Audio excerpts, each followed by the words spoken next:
علم الشيطانية الجزء السادس من 7 ضمن سلسلة بين المعلمة والتلاميذ الملقاة باللغة الإنجليزية في 25 ديسمبر 2018.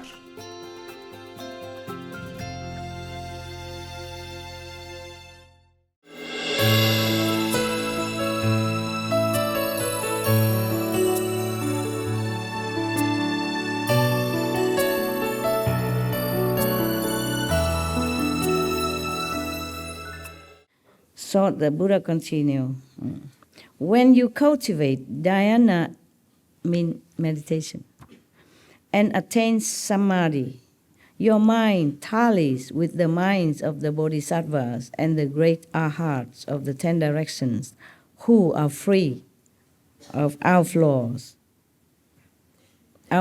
yeah? And you abide in a state of profound purity. When you do that, when you truly attain real samadhi, then your mind, your soul connects all the real bodhisattva, the true high enlightened beings, and the arhats, because they are pure themselves. So you also became pure. Profound state of purity you will attain at that time. And now what will happen? What will happen when you attain this stage of profound purity and connecting with all the saints and sages in the 10 directions? What happened? You become Buddha? Of course, yes. You become a saint at least. But what will happen? What terrifying things will happen?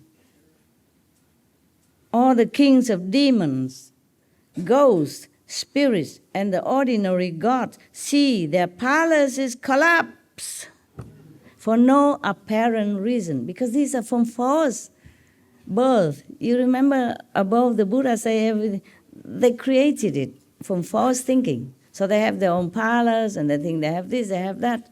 But when one person even realized the truth and connected with the truth in the pure mind of all the Buddhas, then their palace collapsed. The Buddha said all the worlds within collapse, all the false world collapse.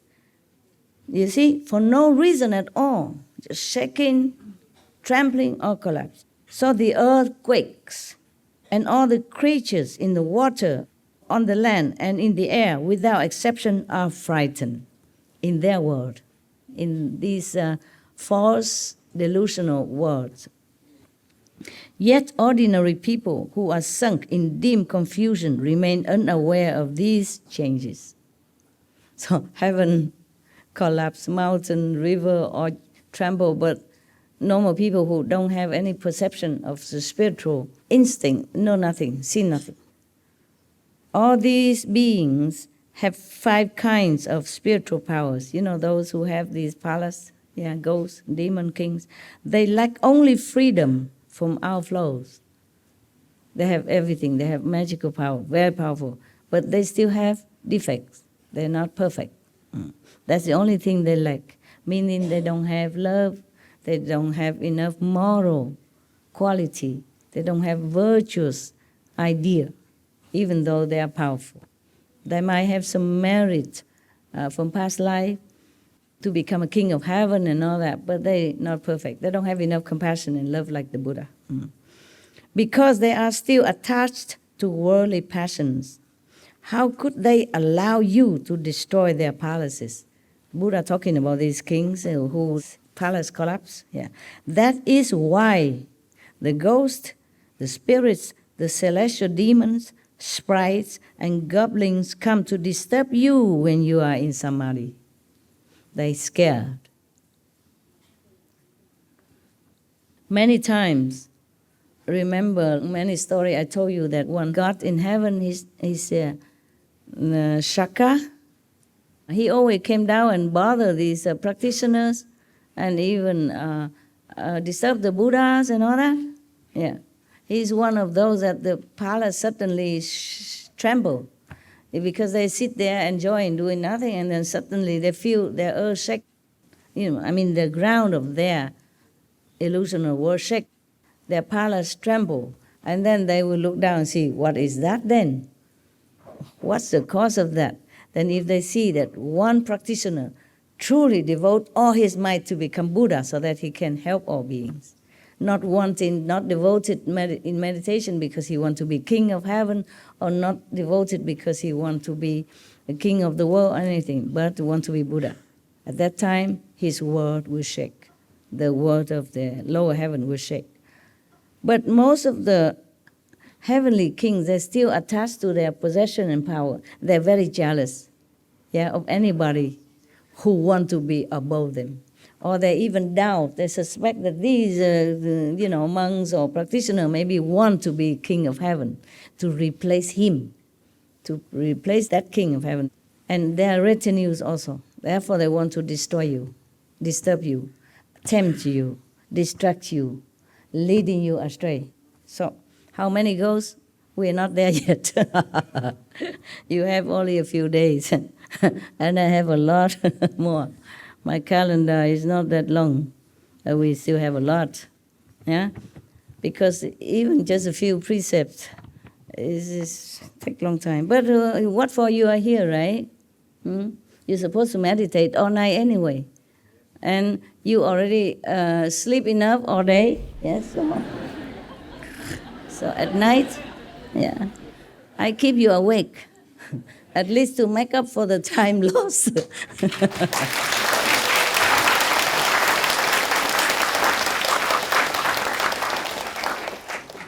I'm telling you truly, if you can sleep less at night, you stay awake, really it pays. It happened to me. I told you from my personal experience. When I was the beginning of my even journey, I stay awake at night, and it really helps. You really know so many things that you never knew before. You really awaken to some truth that you never thought it would happen.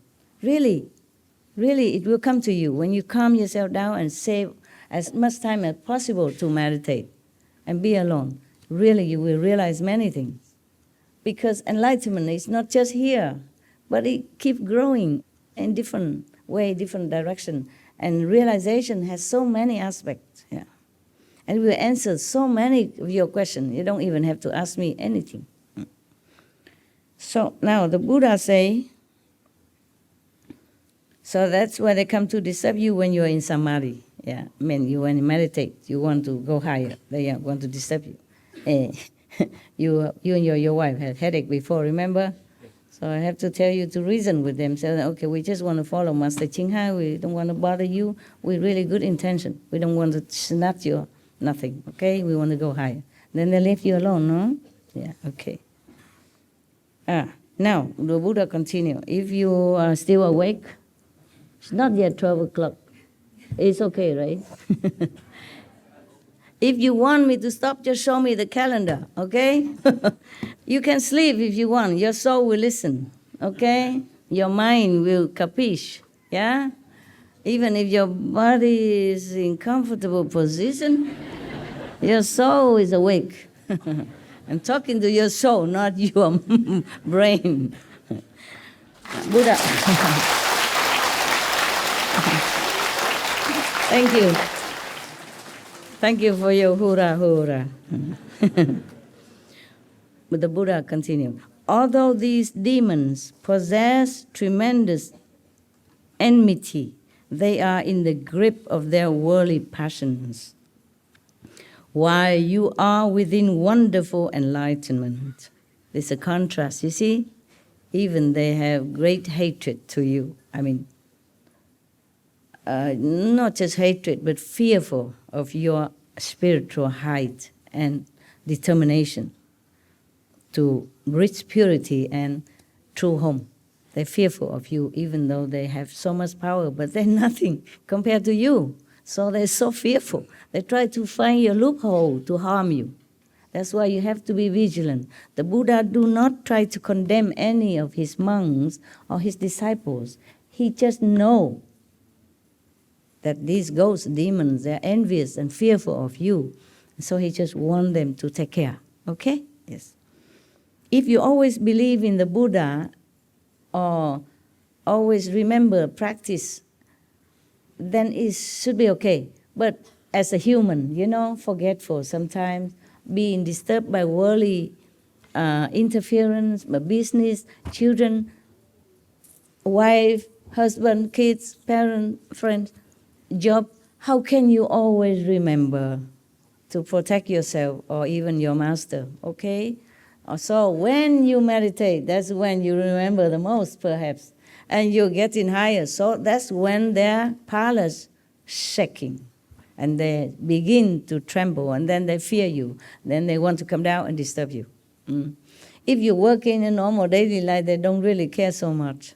But when you meditate, all kind of thought, all kind of desire, all kind of thinking that you should not have coming, all the 10 directions. They even appear themselves personally to bother you, or they tell you things, or they use animals to disturb you. Yeah? All kind of tricks they do. But then you will overcome it.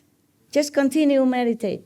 Recite the 5 names, pray for help, and continue. Don't give up. They will give up. They will have to give up. And another helpful thing is you put master chanting or lecture or SMTV 24/7 everywhere in your house.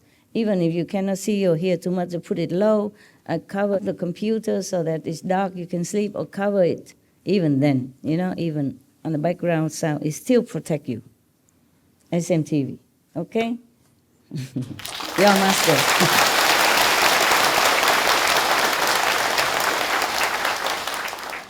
Even the demons are so fearful of SMTV.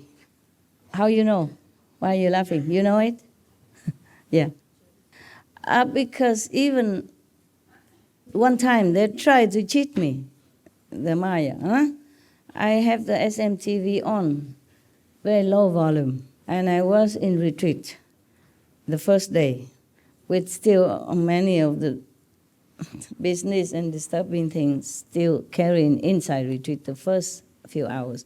Suddenly they make the SMTV so blow out of proportion voice, so scary, suddenly, whoa, a lot of very loud. And I did not even have it so loud. Yeah. So then heaven told me, they just try to disturb you. They just want to tell you to turn off the SMTV because you, me, and the SMTV are forming a protective rings, around yourself and other people.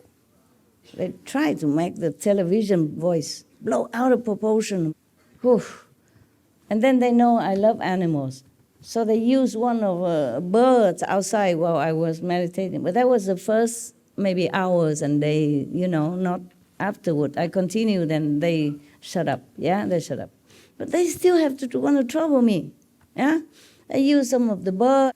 That bird normally don't talk so loud. It make a bird so loud like an elephant, crying in agony.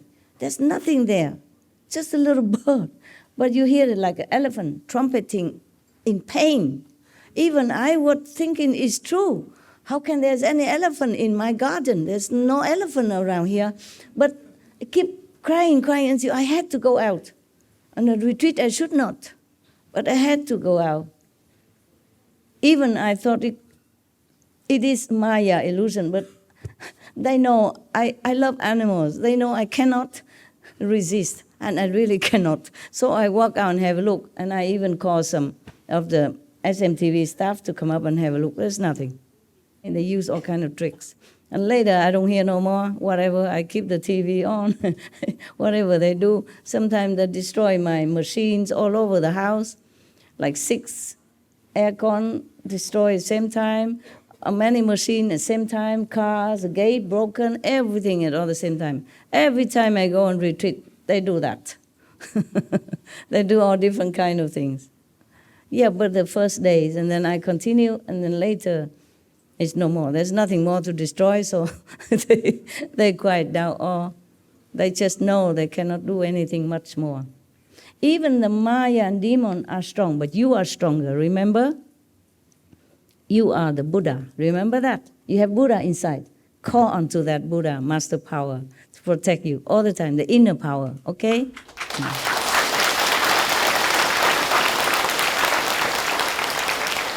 Because You have the same power as the Buddha. If you think of the Buddha, you connect it with the Buddha. Even if you're not strong enough to protect yourself, the Buddhas protect you. The saints, all the saints in all directions. Just like a prince, yeah, he will be a king, but he's still an infant, and he's vulnerable. But his parents are king. They protect him if he calls. If they're near the parents, the kings, they protect him. Of course, even though he's just a small little king. Same thing. Maybe you're a small Buddha because you don't realize you are a prince yet. You don't realize you will inherit the kingdom and become a king powerful. But you have parents are kings, okay? Don't forget your parents.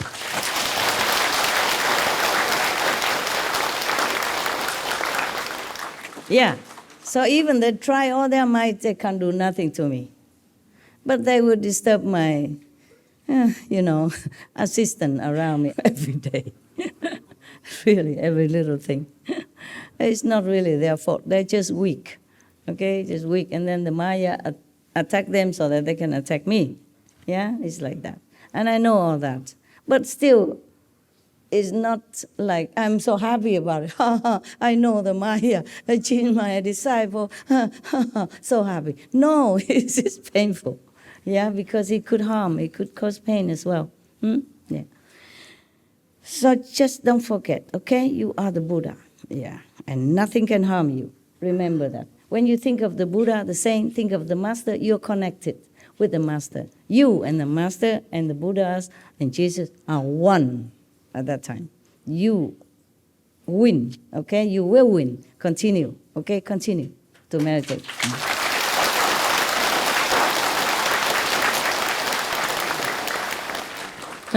You understood, huh? Thank God. Okay.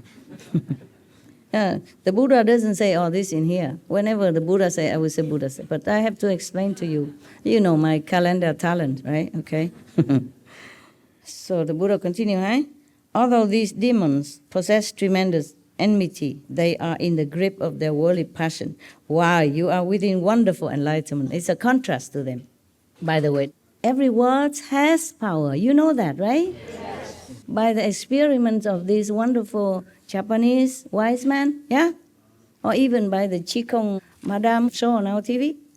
Even you say no problem, it still weaken your resistance. Don't say any word that is not powerful for you. You're a practitioner. What is it, love? You want to say something? Is it okay to say Ching Hai Tim Ko Tu? Oh, can do, yeah. Because I use a mantra of Ching Hai Tim Ko Tu, I love you. That's what's been going through my mind all day. Now you recite the 5 names, okay? You call whatever name you feel more powerful to you, all right? You must connect with your Buddha nature self. By knowing other Buddha, calling, addressing that Buddha, then awaken that Buddha within you more and more all the time. Not because I care what you call me. But when you address me less than the title, then it's not very beneficial to you spiritually. It's not for no reason that heaven tell me to use this title, okay? Supreme Master, it's you inside. Buddha power, yeah? God's kingdom, supreme.